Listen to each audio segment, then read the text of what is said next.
Embattled Kampala Lord Mayor Erias Lukwago was yesterday impeached by his council. Now, the opposition are contesting the timing and process of that impeachment even after court had pronounced itself on the matter.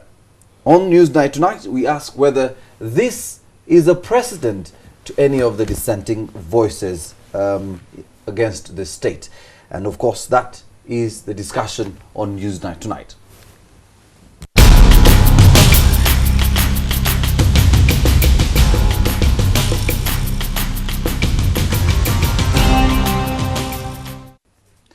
You're watching Newsnight. Andrew Mwenda, many thanks for joining us. Of course, researcher, journalist, CEO, entrepreneur, Nemet, and the old man of the clan. Andrew, let's quickly move to this. Yesterday, the KCC has sat. Majority vote, 29 against 3, impeached the Lord Mayor.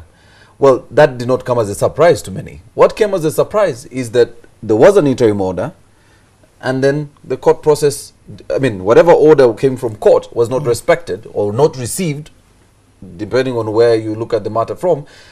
And the whole matter seemed bungled. And looks like the state had wanted, whether by law, through the rule of law, or, you know, law of the jungle, decided to impeach the mayor. And they actually achieved that. Your own take on that?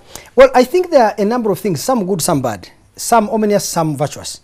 One, I was actually surprised that in a council of 33 people, 1 abstained, 3 people voted in favor of the mayor, 29, that the NRM in Kampala city could marshal votes of 29 legislators. That should be a writing on the wall for Lukwago. Because what NRM therefore has really achieved is to capture the council. Historically, the Kampala City Council has been split. Always 55% in favor of the opposition, largely DP and FDC, 45% in favor of the NRM. Now NRM seems to have almost 90%. That is a rating on the wall for Lukwago. The second thing... So he should have seen it coming. The fact that he had not seen it coming, you see now, you see a mayor is elected by a popular vote. Like in all other countries... He got 23,000 people in Kampala voted for him. Yes, but I'm sure he got something like 52% of the vote at that time. He won narrowly. But for me, what is important is that you have an elected legislative assembly which is supposed to impeach the mayor. Now, let me tell you, an impeachment is always a political process. Remember in 1998 when Bill Clinton was impeached, there was hardly any serious case against him.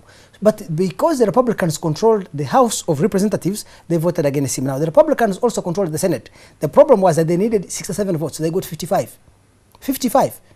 But they needed 67 votes. So they lost because they did not have a secure 2/3 majority in the Senate. And only 4 members of the Republican Party, senators, voted against the impeachment. So you can clearly see that all impeachments, we must accept, are political. Yes. It does not matter the legitimacy of the issues raised against you, as long as those voting are voting on a political basis, it cannot be a fair process.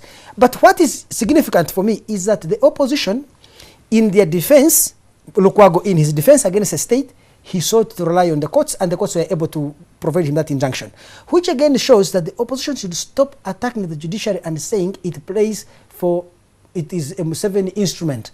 Because in fact, even for me as a journalist who has been taken to court and tried on, I have about 24 criminal charges against me in the courts of law. I have been defended by the courts of Uganda. So the independence of the judiciary in Uganda is not a myth, it is a reality, and the strength of our judges needs to be appreciated and praised rather than denounced. Finally, you know, although I think that the NRM is being unfair to Lukwago and that they are fighting him politically because of his views and because of his stance, me as a resident of Kampala, I feel that Lukwago has been a big liability to this city. Because Lukwago, instead of standing in support of Jennifer Msisi in the work she's doing to reform the city, to improve public services like cleaning the streets, removing vendors and hawkers off the streets, making tax drivers pay for the services they get from the city. Very soon, she's going to come to me and you who own houses to pay ground. Have you been paying the ground rent? Not yet. Yes. But of course, the president stopped her from doing it. It is necessary that we, the residents of Kampala, should be inconvenienced by the city authority, by the capital city authority, if only to raise revenue to meet the to supply the public goods and services that we demand. So Lukwago has been consistently opposed to every effort at improving what works in the city. So if they remove him, badly, of course I will complain they should remove him legally. But if they remove him legally, I will not shed a tear for Lukwago. Lukwago is a personal friend. We live together in Lumumba. We were in the same international law class at Makerere University, and we have always been friends. But I do not agree with his current politics on Kampala. And it's not lost on anyone that you supported Peter Sematimba in the last election. Yes. And you publicly stated Yes. it. Let's look at this precedent that I have always supported progressive change in this city, and I should tell you, I don't even believe that to manage this city properly, you need majority rule, because the majority who are hawkers, vendors, idlers, unemployed youth have no interest. It is people who have a lot of property and heavily invested in this city. They own hotels, they own banks. There should be a weighted vote, so that your vote in the city is weighed against the taxes that you pay. All right. If you are Sudir and you pay a lot in property taxes, you should have a bigger say. One person, your vote should be equivalent to 5,000 votes. All right. I think so. You actually would go with a group that thinks there should be an electoral college that actually puts together mayor and property qualification. All right. I think we will come to this debate on what Kampala needs in another day. But let us discuss the matter on table right now. The impeachment. Is this precedent that if somebody does not work with the system and does not work with the state, you can actually legally, through either changing the law, you draft a new law, or even within the powers that be, say you have a law like the KCA Act that allows the sitting minister to call a council meeting to impeach a mayor. Is this precedent we've set that if somebody just angers the state or doesn't work with the state, you will actually eject him? What I'm saying is, in fact, we are there. Even at the risk of sounding like a pro-NRM person, I am not pro-NRM, and I think that NRM itself as a political party is an unmitigated disaster. And I think that Lukwago himself as a mayor has been an unmitigated disaster. So we have two bad choices here we have to debate. I should tell you this. Every democratic process, you have a process of electing a leader in a democratic process and a process of removing them. So there is a clearly laid out legal process through which you can remove him. The details of that are right now contested, because it was incumbent. If the minister set up a judicial committee, the judicial committee investigated and found that Lukwago was, one, they accused him of incompetence, incompetence, I would agree. Yes. Gross misconduct, I would agree, because he has been obstructing every effort at progress in this city. Yes. 3, they also found him abuse of office. He has refused to sign the minutes of council meetings. There are so many wrangles now. None of these wrangles originated politically. If you go into politics, you must remember that your opponents are going to fight you politically. They're not going to fight you on fair and religious grounds. Grounds which are decided by the rules of cricket or the rules of football, so that they are neutral. No. Political rules are never neutral, and therefore Lukwago must accept the game he is playing and the consequences that come with it. What does that say about the system? If Lukwago was a smart politician, Lukwago is not the first mayor of Kampala. There was Savannah Kizuto. Yes. Why did the government try to remove him? 2, there was Sabagala. They were all opposition MPs, rather mayors. None of them was fought by the government. So the fact that the government of Uganda is fighting Lukwago is not an indication of the behavior of the government of Uganda per se. It is the behavior of the interaction between the government and Lukwago. Lukwago was elected mayor. Lukwago, if he was mature, he should know. If I was elected mayor on the FDC ticket or DP ticket, I immediately understand that there is an executive director appointed by the government. The best way to advance the good of this city is to ensure that I'm able to work with him.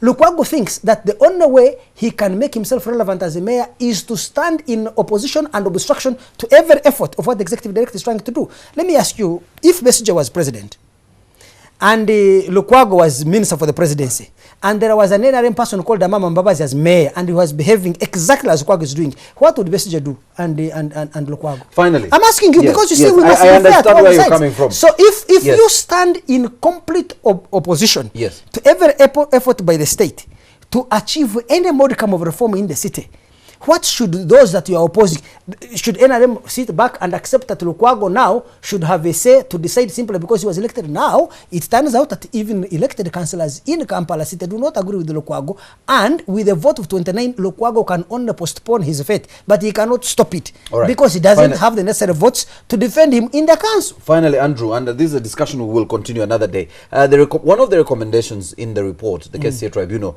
was that at least the division mayors can vote against, within themselves, can decide within themselves who actually can then be the mayor of KCCA. Is that a recommendation that would work with you? Yes, yes. In Is fact, that- they remove every Because it would represent every division and they decide between themselves. My own view is that the next mayor, the law of Kampala, Yes. Capital City Authority, Yes. must be amended so that you create an electoral college. That electoral college voting would be restricted, or the weight of votes should be based on Uganda Manufacturers Association. They will take 30% of the vote.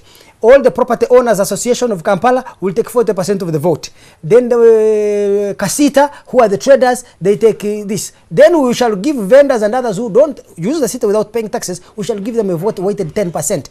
Then these associations are the ones that should elect the mayor, because this city cannot be reformed without increasing, without removing the influence of these popular classes that want to litter the city, without reducing the influence in the voting process. Many thanks, Andrew. Thank you very much. And that was Newsnight.